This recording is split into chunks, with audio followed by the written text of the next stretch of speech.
Здравейте от шоурума на Вид Комплекс, аз съм Виктор. Днес ще си говорим за гамо, в случая CFX 5.5 калибър. Фиксирана цев. Зареждащия механизъм е лост от цевта, чупещ се. За тези, които не знаят, по-особеното е, че при зареждане е нужно само да отворим помещението за чашката, да приложим, да затворим и върнем лоста. Готови за струва. Като цяло, в началото стабилизатор за чашката, който придава много по-добра група и траектория на чашката.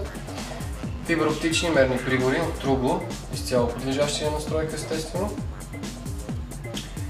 Ложата, изцяло полимер, високотехнологичен, ударостойчив, абсорбиращ напрежението полимер, в който има много добре изразени гумени грипове с цел по-голямо удобство на стрелеца. В горната част на ложата е приложена доставка, която повдига значително мерната линия, прилагайки оптика или бързомерец, което придава доста по-голямо удобство на стрелеца при прицелването. Предпазителят, стандартно за гамо, вграден в предната част на спусъка, може да се борави с дясна и с лява ръка, в зависимост от стрелеца. В задната част на приклада подбузник изцяло фиксиран.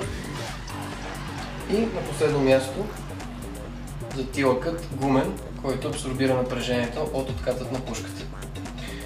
Отново гамо CFX 5.5 калибър, фиксирана цев, който след броени секунди ще разберем и как ще се представи на теста с хронограф.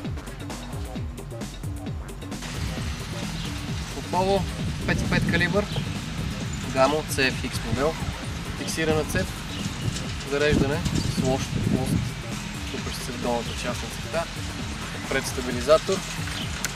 Зареждане, отваряме мястото за хартия, налагаме,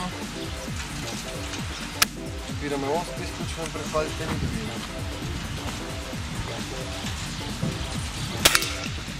Първи път, 211.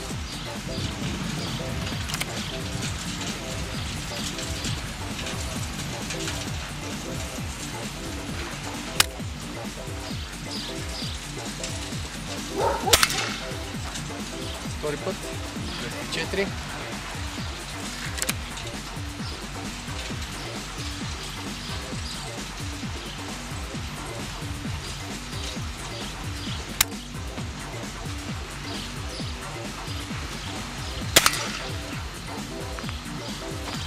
Трети път, 208 метра в секунда. Забелязахме до момента 210. Консистентна стрелба. 5.5 калибър. Както си говорихме в предишни наши срещи, фиксираната цев. За нея може да се наблюдава по-ниски метри в секунда, но за сметка на това по-добри групи и значително по-добра точност и прецизност в изстрела. Това беше гамо CFX. Аз съм Виктор за Вид Комплекси. До следващия път.